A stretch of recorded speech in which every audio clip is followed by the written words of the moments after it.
Donc je te laisse regarder. Apparemment il y a de la thune ici. Hein. Il y a de la thune. Ah c'est stylé. 1889. Oh la cam. Pas mal avec les petits parapluies. J'aime bien les couleurs. Ouais. Sauf erreur de ma part, j'ai pas vu un Renoir dans le coin. Regarde-moi ça. Regarde. Oh purée mais t'as perdu en taille, il peut plus sortir. Il est bloqué.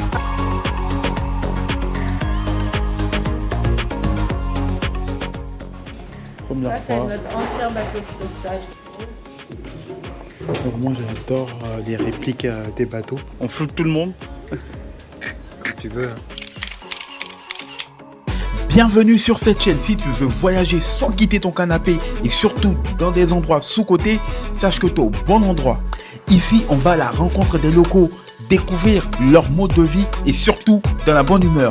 Alors si tu es friand des beaux paysages, de la bonne bouffe et des découvertes insolites, installe-toi, fais comme chez toi et surtout abonne-toi pour suivre mes aventures. One life, one moment.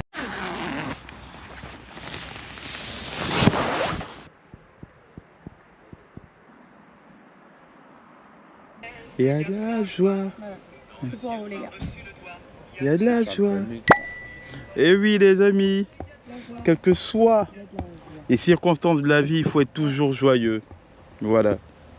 C'est ça. En fait, c'est pas une chaîne de travelers.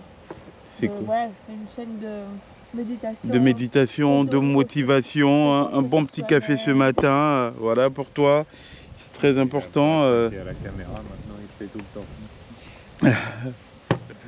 Mais c'est très important. Toujours joyeux, mais joyeux tête de con. Tu vois. Ah, ok, ouais, bah, ça se voit. Hein. C'est notre dernière journée dans la Manche et on remballe tout avant d'aller découvrir de belles villes de cette magnifique région qui est si sous-cotée en France.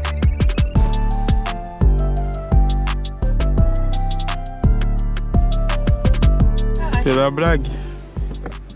Allez. C'est parti. Et c'est parti. On va voir la numéro 5. Voilà. Place dans le siège auto. Ouais, papa, il y a beaucoup de place, papa. Bon, on revoit le château. Ciao. Bienvenue à Saint-Vaast-la-Hougue. Ça donne ça comme décor. Toujours dans les côtes normandes. J'aime bien ce petit coin. Là, hier, on avait visité un petit port, le plus petit port de France. Ici, on a beaucoup d'espace. Hein. On a beaucoup plus de gros bateaux. C'est plus beau à voir. Et en plus, j'ai la possibilité de pouvoir mettre mon fameux yacht ici. Hein. Ah ouais. Un yacht imaginaire. Si on pouvait le faire. Toujours beaucoup de vent, mais on fait avec. Et là, regardez-moi ce petit port avec tout ce décor là. Donc je te laisse regarder ce petit port, le Ménestrel. C'est des bateaux de pêche. Je pense qu'il y a pas mal de bateaux de pêche ici. On donne ça.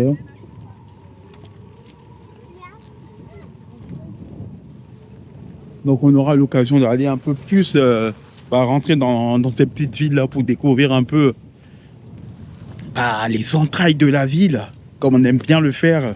Ok, je pense qu'on va essayer de rentrer un peu de la ville là, pour voir un peu ce qu'on a. On a fait un peu le front de mer, donc tu as vu à quoi ça ressemblait. On va rentrer un peu de la ville. Tous les commerces. Donc là on commence à rentrer un peu dans les entrailles de Saint-Vaast-la-Hougue. Il y a des petits bâtiments mignons. J'aime bien la manière dont les numéros sont écrits avec des fleurs et tout. Le petit bleu et le contour jaune. Ah donc chaque numérotation, en fait c'est pas uniforme. C'est pas du tout uniforme. Chaque maison a sa manière de pouvoir numéroter. Voilà. Là c'est 37, là c'est écrit comme ça. J'ai cru qu'un peu c'était uniforme, un peu comme on trouve, comme ce qu'on trouve un peu à Paris, mais c'est pas le cas. Ah c'est beau ça, ce petit atelier du Bellani. C'est beau cette maison, j'aime bien la couleur rouge. Donc on se fait un petit tour. Hein. Ah, maison d'Osselin. Ok, petit centre, ville animée. Ouh. Apparemment, il y a de la thune ici. Hein. Il y a de la thune. Oh yeah. Épicerie fine. Ah, c'est stylé. 1889. Wow, la cam. Oh. Ah, c'est vintage. Ah, j'envoie du lourd. Ça envoie du lourd ici. Hein. Je commence à apprécier. Je sais pas si tu apprécies, mais voilà, petit village Vous êtes pas en décalage. mignon, simple, avec des pierres atypiques.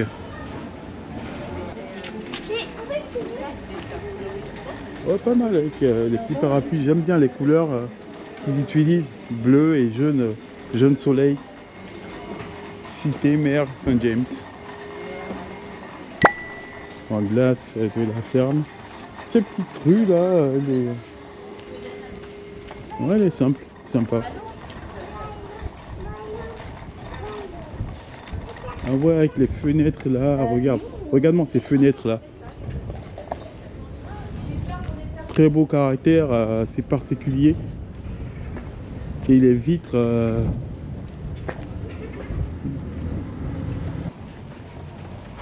Mais il y a un peu de couleur. Souvent on essaie de pouvoir mettre un peu d'extravagance avec voilà, cette couleur orange. Et tout d'un coup on retourne avec des pierres. Ah, pas mal. Petite irlandaise. Ah, pas mal ce petit passage. Avec des fleurs tout à gauche. Regarde-moi ça. Ces fleurs. Avec tout un petit mur en arrière. Ça donne une cour assez atypique. Ouais. J'allais dire, mais bizarre, il y a quelqu'un derrière moi. Ok, ouais. Sauf erreur de ma part, j'ai pas vu un Renoir dans le coin. Hein. Ouais, ouais. Je sais pas, c'est... Ouais, il y en a. Ouais, il y en a un juste à côté de toi. Ça tombe bien. Ouais, c'est vrai. C'est déjà trop. Ouais. N'oubliez pas que Pierre, il a l'humour noir, donc soyez clément avec lui. C'est comme ça, on s'amuse. Voilà, non, on peut rire de tout, hein, selon nous, hein, tout simplement. Allez, petite pause pour contempler le port de Saint-Vaast-la-Hougue, qui est un vrai bijou, un endroit qui respire l'histoire, la mer et l'avenir aussi. D'ailleurs même, elle est réputée dans toute la France pour son ostréoculture. C'est la commune élue village préféré des Français en 2019. Pour qu'on s'y sent bien, je dirais que c'est une ambiance authentique, jamais figée, paysage maritime apaisant, une forte identité locale. Et si tu cherches un endroit idéal pour te ressourcer et te projeter, t'es au bon endroit. Et je me demande bien pourquoi les Français évitent cette région incroyable. Énorme le mien. Hein. Attends, je peux pas le finir. Hein. On va goûter voir. Regarde-moi ça. Regarde. Ah, elle refait surtout la tienne. C'est bon? Mon autre c'est fat.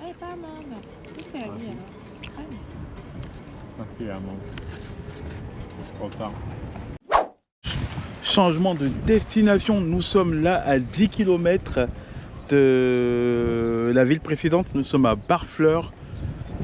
Et voilà ce que ça donne. Le port, il est moins garni, il est moins, on va dire, charnu, il y a moins de bateaux, je dirais, que à Saint-Vaast-la-Hougue. Et je trouve ça moins beau, même si ça a son charme. Hein. Mais en gros, là-bas, à ce niveau, il y a beaucoup de boue, il y a beaucoup d'argues et tout, ça fait pas tellement beau. Et de l'autre côté, par contre, petite architecture sympa. Voilà. Donc là, on viendra ici pour prendre un petit café, tout simplement, pour terminer presque notre trip dans la Manche. Je commence à maîtriser un peu la Manche. Hein. Ah ouais. On a fait la West Coast, la East Coast de la Manche. Là, je pense que on est à la... ici, c'est la West Coast avec voilà, Basse la Hougue avec Barfleur. On avait fait de l'autre côté Flamanville. On a fait le nez des Jobons. Mais aussi, on a fait une plage spectaculaire, presque déserte, que je te laisse découvrir. Purée, mais t'as perdu en taille, il peut plus sortir. Il est bloqué. Allez, sors. Oh. Ah ouais, le truc est...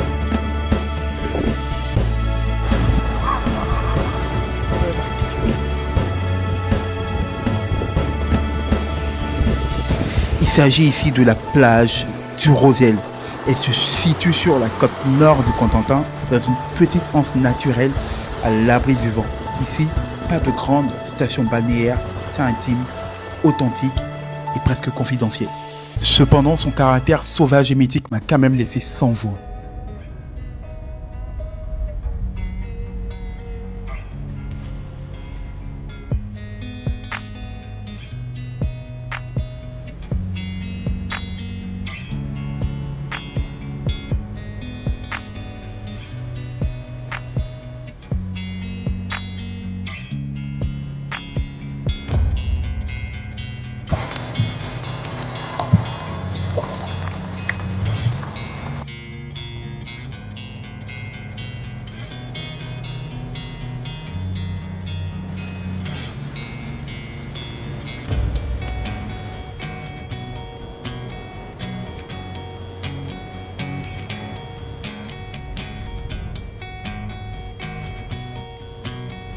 Cette magnifique région mérite-t-elle d'être ignorée? Dis-le moi en commentaire. Donc tout ça c'est la East Coast et ça donne une vue à 360 degrés de la ville. Donc on continue à faire notre petite découverte. On va aller se prendre un petit café. Toujours beaucoup de vent.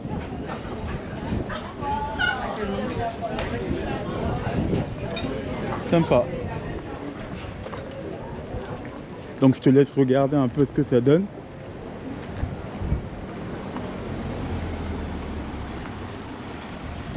Bar à brasserie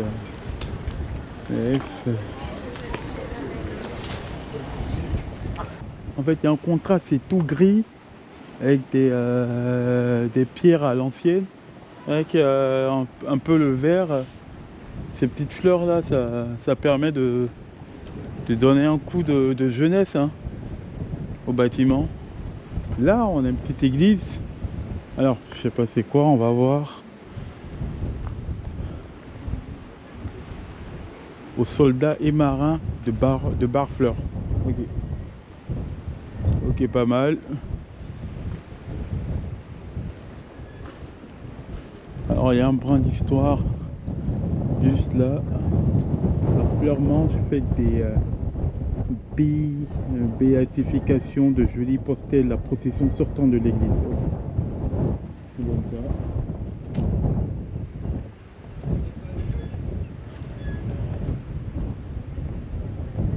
Rue Saint-Nicolas, petite rue.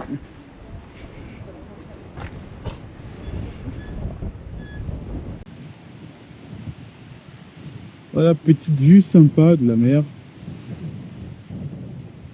Donc là, la pointe, je pense que la pointe elle est juste là-bas. La pointe de Barfleur. Allons voir. Ah, c'est pas que l'église, hein. Comme tu le vois. Un cimetière. Et ah, pas mal cette photo. Je sais pas la date de quelle année, on voit pas la date, mais en blanc noir, tu t'en doutes que c'est dans les années voilà années 50 hein.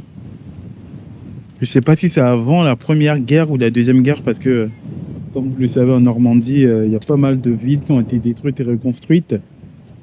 Donc voilà quoi. Station des sauveteurs en mer. Bonjour. Bonjour. Bonjour. Bonjour madame. Vous connaissez, vous êtes déjà venu? Première Ça, c'est fois. notre ancien bateau de sauvetage. Notre bateau actuel, elle est dans le port. On l'a fait rentrer pour le vent, mais on a le Zodiac qui est prêt à partir. Le dernier sauvetage, c'était les 13. Au-dessus, vous avez tous les sauvetages depuis 1800 jusqu'à maintenant. Une vitrine qui raconte l'histoire de SNSM Barfleur, une autre petite vitrine là-bas. Et vous avez de la petite vitrine. Ok. Allez, merci, au revoir.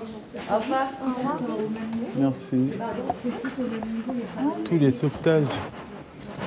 Alfred Elise 1935-1940. Au secours d'un homme parti en plate.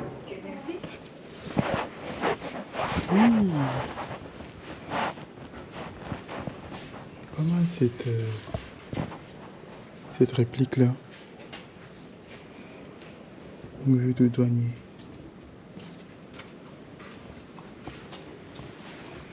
Harry Potter, Marquera.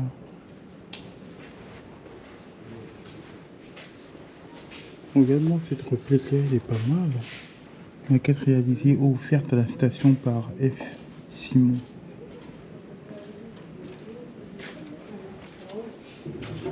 Alors moi j'adore les répliques des bateaux.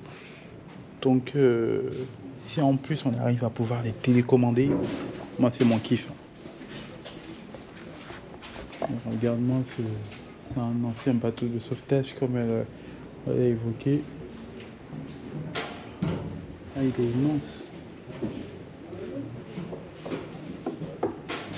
Alors ceci n'est pas un grand musée officiel, mais plutôt un espace culturel et historique qui raconte toute l'aventure maritime de Barfleur. La vie des gens en mer, la vie sur les quais, la pêche traditionnelle, la construction navale et bien sûr l'histoire du sauvetage en mer et des embarcations utilisées dans la région.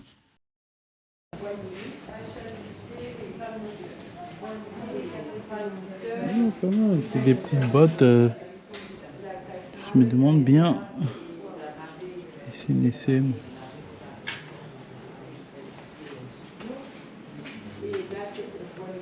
C'est fait en bois. Ah, patron papillon. Ouais. Il a la tête d'un héros celui-là.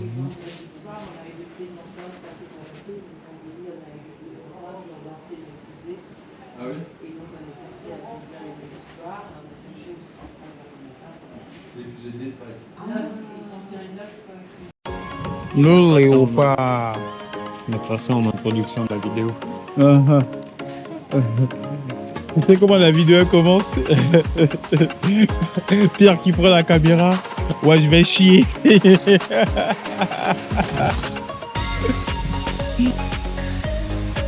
Hello tout le monde, je vous emmène au shot, j'ai envie de chier.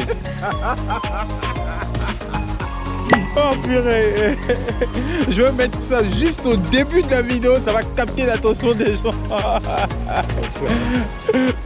On voit là quelqu'un qui est authentique là, tu vois. Je pourrais faire des vidéos comme Maurice sans problème. Ah purée, bah ouais de ouf. Et je te jure ça va marcher hein. Ça va marcher de ouf. Pourquoi les léopards en Normandie s'il te plaît?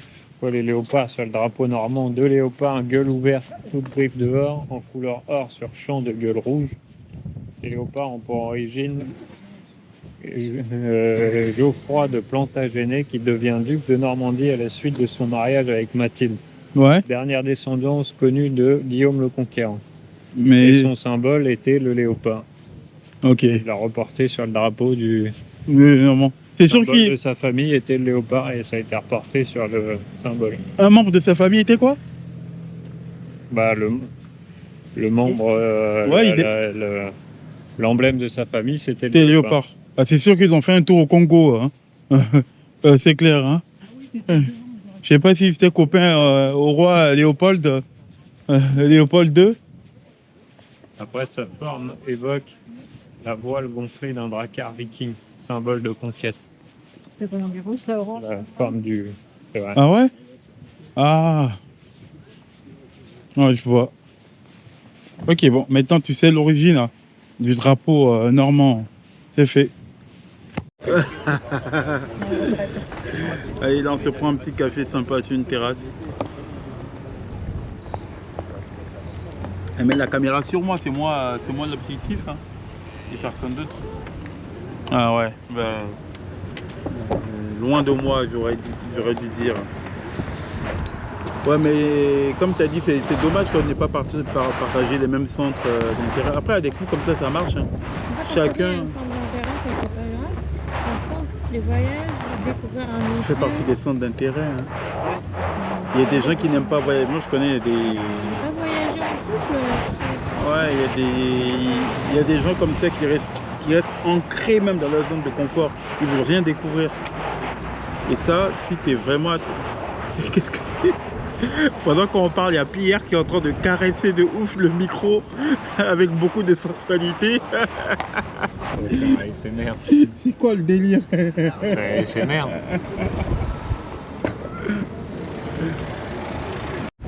Après avoir pris un bon café. C'est quoi? Ah, c'est le sucre là, vas-y. Voilà, allez. Fin du déjeuner. Hein. Donc je disais, après avoir siroté un bon petit café, voilà, sur une terrasse, il est temps de remballer. Et on va quitter Barfleur maintenant. C'est des petites villes, hein, assez sympas. On y fait rapidement le tour. Pas besoin de pouvoir s'éterniser. Parce que les choses les plus simples se consomment rapidement et succinctement. Donc là, c'est le moment de pouvoir bouger. Bah les amis, on se retrouve là sur le quai. La mission elle est terminée. Toute chose a une fin, il y a un commencement, il y a une fin. Pierre, tu as trouvé. Merci pour l'invitation. On a kiffé faire ce voyage avec Pierre et Adissa qui est resté tranquillement. De toute manière, elle sera floutée. Pierre, il sera flouté aussi. On floute tout le monde. Tu veux. Toutes les blagues aussi. Ah ouais, non. Nous, comme je l'ai dit, nous c'est l'humour noir. Donc on reste toujours dans notre style, on reste toujours authentique. Ce fut un voyage sympa, c'est Pierre qui va booker la boucle. C'est lui qui a commencé la vidéo, il va la terminer. Allez, à plus sur Yo Traveler. Abonnez-vous. La manche, erreur ou pourquoi? Dis-le moi en commentaire. One life, one moment.